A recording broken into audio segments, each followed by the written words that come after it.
बगल वाला बूढ़ा हर दिन सुबह 5 बजे से पहले एक्सरसाइज करता है, चिल्लाता है हे हा हा और पूरे मोहल्ले को जगा देता है। कोई उससे डांटने की हिम्मत नहीं करता, क्योंकि अगर कोई कुछ बोल दे तो वो तुरंत अपना दिल पकड़कर जमीन पर लेट जाता है और मेडिकल बिल के पैसे मांगने लगता है। यहाँ तक कि पुलिस भी उसका कुछ नहीं कर पाती। जब इस वजह से यहाँ का रेंट आधा हो गया, तब मैं खुशी खुशी यहाँ शिफ्ट हो गया। पहले ही दिन मुझे 10 साल से सीवियर इंसोम्निया था और मैं मुश्किल से सुबह 5 बजे सोया ही था कि वही एक्सरसाइज वाला बूढ़ा मुझे जगा देता। नेबर्स ने मुझे समझाया कि बस सह लो और उसे प्रोवोक मत करो। आंखों के नीचे काले घेरे लिए मैंने ठंडी हंसी दी। 5 बजे एक्सरसाइज, रुको मैं उसे रात 1 बजे डोर नॉक करके दिखाता हूँ। बिग टेक कंपनीज में 10 साल काम करने के बाद मुझे सीवियर इंसोम्निया हो गया था। खुशकिस्मती से मेरे पास सेविंग्स थी, इसलिए मैंने जॉब छोड़ दी और होम टाउन आकर एक सस्ता अपार्टमेंट रेंट पर ले लिया। लेकिन इंसोम्निया ठीक नहीं हुआ। मैं करवटें बदलता रहा सुबह 5 बजे तक। जैसे नींद आने लगी, नीचे से हे हा हा की आवाज आई। उस शोर ने मुझे लिटरली बिस्तर से उछाल दिया और गुस्सा सिर पर चढ़ गया। मेरे लिए स्लीप डिस्टर्ब होना चीटिंग से भी वर्स है। इंसोम्निया के लिए नेचुरली सोना आसमान छूने जैसा मुश्किल होता है। मैंने विंडो खोली और देखा नीचे एक बूढ़ा प्लाजा में दौड़ते हुए स्लोगन्स चिल्ला रहा है। उसकी आवाज पूरे कॉम्प्लेक्स में गूंज रही थी। मैंने क्लॉक देखा, सिर्फ 5 बजे थे। गुस्से में कांपते हुए मैंने चिल्लाकर कहा, इतनी जल्दी मरने की जल्दी है क्या? चुप रहो, यमराज ने अभी बुलाया नहीं क्या? बूढ़ा तुरंत रुक गया। उसने ऊपर देखा और बिल्डिंग की फ्लोर्स गिनने लगा, फिर सीधा मेरी बिल्डिंग की तरफ दौड़ा। कुछ ही देर में मेरा डोर जोर जोर से पीटा जाने लगा। मैंने तुम्हें छठी मंजिल से साफ देखा है, तुम ही हो, दरवाजा खोलो। मैंने पहले कभी ऐसा नहीं देखा था कि कोई खुद डिस्टर्बेंस करे और फिर लड़ाई करने आ जाए। मैं पजामाज में ही दरवाजा खोल देता हूँ। तुरंत ही तेज लहसुन जैसी बदबू आई। अभी मुझे गाली तुमने दी थी? तुम कौन हो? मैं नीचे एक्सरसाइज कर रहा था, मना मत करो। मैंने फ्लोर्स गिने थे, तुम ही थे। मैंने तुरंत नाक ढक ली। उसकी सांस केमिकल वेपन जैसी थी। मैंने किसी को गाली दी थी, लेकिन तुम्हें कैसे पता कि तुम्हें ही दी? बूढ़ा थोड़ा घबरा गया, हाफने लगा। अगर मुझे नहीं दी तो किसे दी? मैंने लोगों को पैसे उठाते देखा है, बैग्स उठाते देखा है, लेकिन गाली उठाते पहली बार देख रहा। तुम्हें ट्रैश कलेक्ट करने की आदत है क्या? बूढ़े का चेहरा गुस्से से काला पड़ गया। नीचे सिर्फ मैं था, और किसे गाली दोगे? मुझे सीवियर मायोपिया है, छठी मंजिल से मैं कैसे देख सकता हूँ कि तुम ही हो? तुम स्लोगन्स चिल्ला रहे थे, क्या तुम बहरे हो? ओ, तो तुम मानते हो कि तुम सुबह सुबह कुत्ते की तरह भौंक रहे थे और मेरी नींद खराब कर रहे थे? ये सुनकर बूढ़ा मुझे थप्पड़ मारने उठा। मैंने अपना चेहरा आगे कर दिया। मारो, यहीं मारो, मिस मत करना। बूढ़े की आंखें इधर उधर घूमने लगी। उसे कुछ गड़बड़ लगा। उसका हाथ हवा में ही रुक गया। उसने ऊपर देखा, कैमरा उसकी तरफ देख रहा था। उसने तुरंत हाथ नीचे कर लिया और जमीन पर थूक दिया। मुझे फंसाने की कोशिश कर रहा है। मैं बेवकूफ नहीं हूँ। मैंने अफसोस जताने का नाटक किया। तुम काफी स्मार्ट हो। मैं तो सोच रहा था तुमसे कुछ हजार निकलवा लूं। बूढ़े की आंखें फैल गईं। तुम मुझे एक्सटॉर्ट करोगे? जब मैं एक्सटॉर्शन करता था तब तुम छोटे बच्चे थे। मेरा हार्ट कंडीशन शुरू हो गया है। आज तुम बच नहीं पाओगे। बूढ़े, ये कैमरा ऑडियो भी रिकॉर्ड करता है। ये सुनते ही वो तुरंत खड़ा हो गया, जैसे कुछ हुआ ही नहीं। मुझे घूरते हुए बोला, हिम्मत है तुम्हारी, देखता हूँ। ये कहकर वो गाली देते हुए नीचे चला गया। उसके जाने के बाद मेरी सारी नींद उड़ चुकी थी। जॉब छोड़ने के बाद मैंने नया काम नहीं ढूंढा था। सेविंग्स का इंटरेस्ट काफी था, इसलिए टेंशन नहीं थी। जब मैं ब्रेकफास्ट बंस खा रहा था, बाहर फिर शोर हुआ। मैंने डोर खोला, आंटी खड़ी थी। बेटा, क्या तुमने ओल्ड झाव को प्रवोक किया? कौन झाव? वही सुबह घूमने वाला बूढ़ा। वो शोर कर रहा था तो मैंने कुछ बोल दिया। आंटी घबरा गई। तुम बेवकूफी कर रहे हो, उसे छेड़ना मत, बहुत लोग उसके कारण परेशान हुए हैं। फिर उसने उसकी हिस्ट्री बताई। ओल्ड झाव भी टेनेंट था। शुरू में वो दीवारें पीटता था, गाना गाता था। नेबर्स और लैंडलॉर्ड ने कंप्लेन किया। लैंडलॉर्ड ने पैसे वापस देने तक ऑफर किया, लेकिन वो नहीं गया। हार्ट कंडीशन का बहाना बनाता था। कहता था कोई छुएगा तो पैसे देगा। उसने ऊपर नीचे के नेबर्स को घर छोड़ने पर मजबूर कर दिया। जब सब चले गए तो उसने नया टारगेट ढूंढ लिया। अब वो हर सुबह पूरे कॉम्प्लेक्स में घूमकर सबको परेशान करता है। प्रॉपर्टी मैनेजमेंट से लेके लोकल अथॉरिटीज तक सबने उसे रोकने की कोशिश की, लेकिन कोई कुछ नहीं कर पाया। और फिर सिर्फ शांति भंग करना भी उसके बीमार दिमाग के लिए काफी नहीं रहा। उसने फीमेल रेजिडेंट्स को टारगेट करना शुरू कर दिया। प्लाजा में डांस करने वाली बुजुर्ग औरतों से लेके स्कूल गर्ल्स तक कोई भी उसकी नजर से नहीं बचता था। एक बार तो एक हाई स्कूल की लड़की जो एग्जाम्स की तैयारी के लिए बेसमेंट रूम में रहती थी, जब वो नहा रही थी, उस बूढ़े ने खिड़की से झांक लिया। नहाते नहाते लड़की ने ऊपर देखा और एक गंदी हवस भरी बूढ़े की शक्ल खिड़की में फंसी हुई दिखी। उस घटना ने उसे इतना ट्रॉमेटाइज कर दिया कि वो डिप्रेशन में चली और एग्जाम्स भी छोड़ दिए। उसके घर वालों ने, जो बेटियों को कम महत्व देते थे, उसे गांव ले जाकर किसी से भी शादी करवा दी। एक लड़की की पूरी जिंदगी बर्बाद हो गई और उस बूढ़े का कुछ भी नहीं बिका, बल्कि वो रोज गेट पर बैठकर उस लड़की के शरीर के बारे में घटिया बातें करता था। कितना सॉफ्ट था, कितना फेयर था। अब पूरे मोहल्ले के लोग उससे ऐसे बचते हैं जैसे सड़क पर पड़ा कुत्ते का गंध। किसी ने उसे चैलेंज नहीं किया तो वो और भी ज्यादा हिम्मती हो गया। लिफ्ट में लड़कियों को अकेला देखकर कॉर्नर करना, उनके चेहरे छूना, स्कर्ट उठाना, हर तरह की गंदी हरकतें करने लगे। कुछ पेरेंट्स ने उसे पीटा भी, पुलिस स्टेशन भी गया, लेकिन हर बार और पागल बनकर बाहर आया। उस एक बूढ़े कैंसर की वजह से पूरा नेबरहुड खराब हो गया। प्रॉपर्टी रेट्स गिर गए। आंटी ने मुझे सीरियसली समझाया, बेटा इंपल्सिव मत बनो, तुम्हारा फ्यूचर ब्राइट है। अगर उससे लड़ नहीं सकते तो उससे बच सकते हैं, किसी और जगह शिफ्ट हो जाओ। ये सब सुनकर मेरी इंसोम्निया से जमा हुई एनर्जी शरीर में दौड़ गई। वैसे भी मुझे कहीं नींद नहीं आती, तो क्यों ना यही मजा लिया जाए। आंटी चिंता मत करो, 5 बजे एक्सरसाइज क्या होती है? उसने कभी 1 बजे डोर नॉक एक्सपीरियंस किया है? मैं ऐसे बूढ़े के साथ 1 साल खेल सकता हूँ। दिन में मुझे थोड़ी नींद आ गई, लेकिन रात होते ही दिमाग फिर से एक्टिव हो गया, जैसे अंदर आर्मी नाच रही हो। मैं करवटें बदलता रहा। ठीक 5 बजे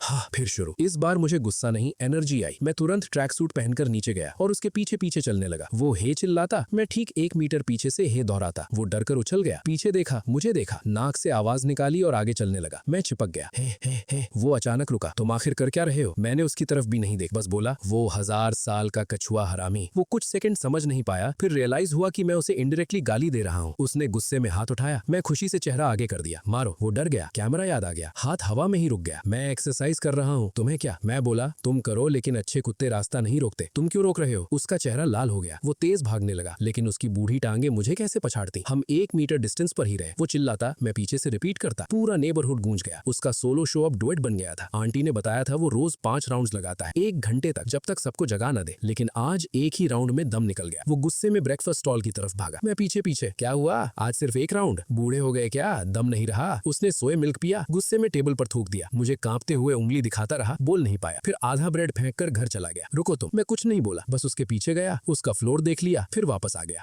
अपनी बिल्डिंग में घुसते ही आंटी मिल गई। उसने मुझे पकड़ लिया। आज तुमने सीधा टक्कर ली ना? आज सिर्फ 10 मिनट शोर हुआ। मैं समझ गई थी, सावधान रहना बेटा। उस हरामी बूढ़े का पूरा परिवार भी गुंडों जैसा है, आंटी ने डरते हुए कहा। आप टेंशन मत लो आंटी, गुंडा बेपरवाह से डरता है और बेपरवाह उससे जो अपनी जान की परवाह नहीं करता। मैंने उसे बिल्कुल शांत नजर से देखा। दूसरे ही दिन किसे पता था कि वो बूढ़ा 4:30 बजे ही नीचे आ गया। स्पष्ट वो मेरे साथ ओवर टाइम खेलने को तैयार था। उसे शायद नहीं पता, इंसोम्निया के लिए यही सबसे एनर्जेटिक टाइम होता है। जब उसने पीछे मुड़कर देखा और मुझे फिर से उसके पीछे भूत की तरह चिपका पाया, उसके होठों पर ठंडी मुस्कान आ गई। लड़के, बूढ़ों को ज्यादा नींद की जरूरत नहीं होती, लेकिन तुम जवान लोग अपना समय ऐसे बर्बाद नहीं कर सकते। उसकी आंखों में सीधी चुनौती थी। देखना चाहता था क्या मैं आखिर तक लड़ूंगा। कोई बात नहीं डे, जल्दी सोना और जल्दी उठना सेहत के लिए अच्छा होता है। वो फिर हे हा शुरू कर देता है। मैं उसके पीछे हे डे, आज आवाज इतनी कमजोर क्यों है? कुछ खाया नहीं क्या? या प्रोस्टेट बढ़ गया इसीलिए रात भर पेशाब करते रहे और सो नहीं पाए? अरे धीरे चलो डे, कमर ना टूट जाए। एम्बुलेंस बुलाऊं क्या स्टैंड बाय में? ये टांगे तो कांप रही हैं तुम्हारी। उसकी पीठ अकड़ गई, लेकिन वो जिद में और जोर से चिल्लाने लगा। मैं जारी, डे स्टैमिना नहीं है आवाज में। चाइनीज मेडिसिन के हिसाब से किडनी वीक है, भुने हुए किडनीज खाओ थोड़ा। अभी वाली आवाज ठीक थी, लेकिन लंग्स में जंग लगा पंखा चल रहा है क्या? टॉन्सिल्स सूजे हुए हैं क्या? चिल्लाते रहो, क्यों रुक गए? मैं पल्स चेक कर रहा हूँ। इस बार वो आधा चक्कर भी नहीं लगा पाया। सीधा ब्रेकफास्ट स्टॉल की तरफ गया, लेकिन दुकान खुली भी नहीं थी। ठंड में खड़ा कांपता रहा। डे, इतना सुबह स्ट्रीट फूड हेल्दी नहीं है। उधर बारबेक्यू चल रहा है, 2 किडनी खिलाता हूँ एनर्जी के लिए। वो आंखें पलटता है, छाती पकड़ता है और नीचे बैठने लगता है। तू भाग मत, मेरा हार्ट अटैक हो रहा है। मैं तुरंत इमरजेंसी कॉल करता हूँ, फिर उस पर झपट कर उसे जमीन पर दबा देता हूँ। आस्तीन चढ़ाकर CPR शुरू, मुट्ठी से छाती पर ठोकना। डे टिके रहो, गेम अभी शुरू हुआ है। मैं इतना जोर से दबा रहा था कि वो खास कर मरने जैसा हो गया। एम्बुलेंस आने तक किसी तरह बचा, और जैसे ही उसे एम्बुलेंस में डाला, उसने पुलिस बुला ली। हॉस्पिटल में ऑफिसर का हाथ पकड़कर बोला, यही हरामी मुझे हार्ट अटैक दिया, इसे बैंकरप्ट करो। पुलिस उसे पहचानती थी, बस आह भर दी। CCTV निकाला गया। वीडियो में साफ दिखा मैं 1 मीटर दूर था। मैंने छुआ भी नहीं, बल्कि वो गिरा तो मैं ही हीरो बनकर CPR कर रहा था। जब कंफर्म हो गया कि मैं गुड समैरिटन हूँ, वो बेड पर टैंट्रम करने लगा। सब मिलकर बूढ़े को दबा रहे हो, मैं कंप्लेन करूंगा। पास खड़े सीनियर ऑफिसर ने सख्त आवाज में कहा, और ड्रामा किया तो डिटेंशन में डाल देंगे। वहाँ भी खाना भी डाउनग्रेड हो गया है, बस पानी जैसा सूप और सूखे बंस मिलते हैं। ये सुनते ही बूढ़ा कछुए की तरह चुप हो गया, बस मुझे घूरता रहा जहरीली नजरों से। उसका चेहरा ऐसा था जैसे किसी ने उसे गंध खिला दी हो। मैं अंदर से खुश था। मैं आराम से जाकर सो गया। मेरे हार्डकोर CPR के बावजूद वो एक दिन में फिर से फिट हो गया। तीसरे दिन सुबह 4:30 बजे फिर नीचे आ गया। मैं भी एड्रेनलिन की तरह उठकर पीछे लग गया। वो जमाई ले रहा था। मुझे देखा तो चेहरा काला पड़ गया। तू सोता नहीं है क्या? डे, आपको कैसे पता? वो खून थूटने वाला था गुस्से में, खांसने लगा। आज उसने दौड़ना भी नहीं चुना, लकड़ी उठाई और फिटनेस इक्विपमेंट तोड़ने लगा। धातु की आवाज पूरे कॉम्प्लेक्स में गूंज गई। साले, इस मोहल्ले में किसी ने मुझे चैलेंज नहीं किया। मैंने पीछे से 5-6 मीटर लंबा आयरन टिप्ड व्हिप निकाला। डे, ध्यान से देखो, अगर लग गया तो जिम्मेदारी नहीं लूंगा। और मैं घुमाने लगा। चाबुक हवा चीरते हुए उसके चेहरे के सामने से निकल रहा था। वो चिल्लाया, तू मुझे मारेगा? मैं तुझे नंगा कर दूंगा, कुछ नहीं बचेगा तेरे पास। मैंने उसकी बातों को बिल्कुल इग्नोर किया और बस व्हिप घुमाता रहा। वो कई बार मुझ पे झपटने की कोशिश करता, लेकिन हर बार वो सीटी मारती हुई व्हिप उसे पीछे धकेल दी थी। आखिर में वो सिर्फ गालियां देता हुआ दूसरी तरफ चला गया और वहीं जाकर सामान तोड़ने लगा। मैं उसकी परछाई की तरह पीछे लगा रहा, इतनी दूरी पर कि लगे नहीं, लेकिन डर बना रहे। कुछ ही मिनटों में उसका हौसला पूरी तरह टूट गया। उसने मुझे घूरा और चुपचाप निकल गया। मैं ठंडी हंसी हंसता हुए वापस जाकर सो गया। लेकिन अगली सुबह जैसे ही उसने फिर से चिल्लाना शुरू किया, मैंने दरवाजा खोला और सामने सड़ी हुई बदबू का हमला। 2 बैग गंदे कचरे के मेरे दरवाजे पर पड़े। परफेक्ट, मैं इसी मूव का इंतजार कर रहा था। मैंने दोनों बैग्स उठाए और नीचे भागा। वो बूढ़ा वहीं खड़ा, चेहरे पर वही स्मक स्माइल, जैसे कह रहा हो क्या कर ले। बिना कुछ बोले मैंने दोनों बैग्स उठाकर सीधे उसके सिर पर उलट दिए। सड़ा हुआ पानी, सब्जियां, हड्डियां सब उसके गंजे सिर पर बह गया। वो आधा सेकंड के लिए फ्रीज हुआ, फिर सुअर की तरह चीखने लगा। थोड़ी देर में पुलिस आ गई। उसे उस हालत में देखकर उनकी हंसी सांस ही छूटते छूटते बची। मैं तुरंत सीरियस फेस बनाकर झुक गया। सॉरी डे, मुझे लगा कचरा आपके जैसे लोगों के पास ही बिलोंग करता है। गलती हो, लंबी उम्र जियो, बस जल्दी मत मर। पुलिस ने मुझे हल्की वार्निंग दी और निकल गए। बूढ़ा वहीं खड़ा चिल्लाता रहा, कोई सुनने वाला नहीं। उसे मजबूरी में घर जाकर नहाना पड़ा। उसी दिन किसी ने मुझे सीक्रेटली वीचैट ग्रुप में ऐड किया। पूरा ग्रुप उन्हीं लोगों से भरा था जिन्हें इस बूढ़े ने परेशान किया था। सैकड़ों लोग। मैं ज्वाइन करते ही ग्रुप एक्सप्लोड हो गया। एक लड़की ने डीएम किया, भाई कॉफी पीने चलोगे? मैंने तुरंत ब्लॉक कर दिया। इंसोम्नियाक को रात में कॉफी, सीधा मर्डर है। तभी ग्रुप में वार्निंग आई, भाई सावधान रहना, उस बूढ़े का बेटा गैंगस्टर है, वो अपने बाप से भी ज्यादा डेंजरस है। ग्रुप का सपोर्ट देखकर मेरा खून गर्म हो गया। सब टेंशन मत लो, मैं अकेला हूँ, जॉब भी नहीं, कोई फैमिली रिस्पॉन्सिबिलिटी नहीं, अगर भगवान भी आ जाए मैं पीछे नहीं हटूंगा। उसने मेरे घर तक आकर मुझे चैलेंज किया था, अब मैं पीछे कैसे हटता। 5वें दिन रात ठीक 1 बजे मैं नीचे गया और उसके दरवाजे पर जोर जोर से नॉक करने लगा। घर में सन्नाटा था। मैंने लात मारनी शुरू कर दी। इस फ्लोर पर पहले ही कोई नहीं बचा था, इसलिए किसी को डिस्टर्ब होने का डर नहीं था। 10 मिनट बाद बूढ़ा चिल्लाया, दूर हो जा साले। मैं बोला, डे टाइम देखो, उठो और मॉर्निंग एक्सरसाइज करो। वो चिल्लाया, ये 1 बजे रात है। मैं बोला, डे दिमाग में छेद है क्या? फिर वो बोला, अगर फिर नॉक किया तो बेटे को बुलाकर तुझे काट दूंगा। मैं बोला, डे इतनी हिंसा की बातें क्यों? सुबह होने वाली है, अब उठकर मेहनत नहीं करोगे तो मरने के बाद अच्छी कब्र कैसे मिलेगी? जैसे ही वो दरवाजा खोलकर बाहर आने वाला था, मैं भागकर ऊपर चला गया। 2 बजे फिर गया, फिर नॉक, 3 बजे फिर गया। सुबह तक वो बिस्तर से उठने लायक नहीं रहा। पूरे 1 हफ्ते तक मैंने यही किया। रात में उसे सोने नहीं दिया। धीरे धीरे पूरा मोहल्ला शांत हो गया। ग्रुप में लोग मेरी तारीफ कर रहे थे। एक पल के लिए लगा जैसे मैं हीरो। लेकिन उसी शाम जब मैं खाना लेने नीचे गया, एंट्रेंस पर वो बूढ़ा खड़ा था और उसके पीछे एक बड़ा गंजा टैटू वाला आदमी। बूढ़ा कुत्ते की तरह भौंकते हुए बोला, बेटा यही है वो, मार इसे। मैंने कामली अपने चेस्ट पर लगे बॉडी कैम को एडजस्ट किया और मुस्कुराया। टैटू वाला आदमी मुट्ठी उठाता है, लेकिन जैसे ही उसने कैमरा देखा फ्रीज हो गया। तू वही है जिसने मेरे बाप को छेड़ा? मैं बोला, क्या कहा? तू चाहता है मैं तेरा बाप बनूं? इतना बड़ा बेटा नहीं चाहिए मुझे। वो बोला, जब मैं गैंग में था तू डायपर में था, तेरी उम्र 30+ है, बच्चे होंगे? कौन सा स्कूल? मैं बोला, सिंगल हूँ, कोई बच्चा नहीं। वो बोला, तो वाइफ गर्लफ्रेंड सब उठा लूंगा। मैं बोला, जन्म से सिंगल हूँ। तुम क्या बकवास कर रहे हो? मैंने अपना सारा समय बड़ी टेक कंपनियों में पैसे कमाने में लगा दिया, जब तक कि मैं लगभग गंजा नहीं हो गया। औरतों के लिए किसके पास समय है? वो गुंडा हैरान रह गया और उलझन में अपने चालाक बूढ़े बाप की तरफ देखने लगा। बूढ़े ने शर्मिंदगी से सिर हिलाया। ये लड़का सच में अकेला है, मैंने कभी इसके घर कोई औरत या बच्चा आते नहीं देखा। मैंने बूढ़े को अंगूठा दिखाया। डे, तुम्हारी ये गिद्ध जैसी आंखें काफी तेज हैं। टैटू वाला गुंडा झुंझलाहट में सिगरेट जलाने लगा। ठीक है, तो तू पक्का कुंवारा है, तेरे पास नौकरी तो होगी ना, मान या ना मान मैं तेरी कंपनी तक पहुंच जाऊंगा। मैं मुस्कुराते हुए बूढ़े की तरफ मुड़ा। डे, तुम पूरे दिन यही घूमते रहते हो, क्या कभी मुझे काम पर जाते देखा है? बूढ़ा कुछ देर हकलाता रहा और आखिर में मजबूरी में मान गया। ये छोटा हरामी सच में बेरोजगार लगता है। गुंडा पूरी तरह चुप हो गया। उसका चेहरा झुंझलाहट से हरा पड़ गया। 30 से ऊपर उम्र, ना बीवी ना बच्चे, घटिया मकान में रहता है और नौकरी भी नहीं। तू तो मुझसे भी बड़ा निकम्मा है। उसने मोटी उंगली से हवा में इशारा किया। मेरे बाप की सुबह की कसरत सिर्फ शौक है, अगर तू उसे फिर परेशान करेगा तो अपनी जिंदगी संभाल जाना। मैंने आराम से अपने सीने पर लगे कैमरे को थपथपाया और आज्ञाकारी तरीके से सिर हिलाया। समझ गया। धमकी और डराने वाली सारी बातें साफ रिकॉर्ड हो गई हैं। अब इसे पैक करके मोहल्ले के समूह के लोगों को भेजूंगा ताकि इसे इंटरनेट पर डाला जा सके। ये जवाबी हमला अब एक वायरल सीरीज बनने वाला है। ये देखकर कि उनकी धमकियां बेकार हैं, बाप और बेटा गालियां देते हुए चुपचाप निकल गए। अगली सुबह वो टैटू वाला बेटा सच में सुरक्षा देने आया। वो बूढ़ा के साथ उसकी सुबह की कसरत में शामिल हुआ, लेकिन उसकी हालत ऐसी थी जैसे वो मरने वाला हो। आंखों के नीचे गहरे काले घेरे थे, जैसे रास्ते में ही गिर पड़ेगा। मैंने अपना कैमरा उठाया और बाहर निकल पड़ा, एक प्रत्यक्ष अनुभव वाला वीडियो बनाने के लिए। ऐसा कंटेंट निश्चित ही वायरल होने वाला था। डे,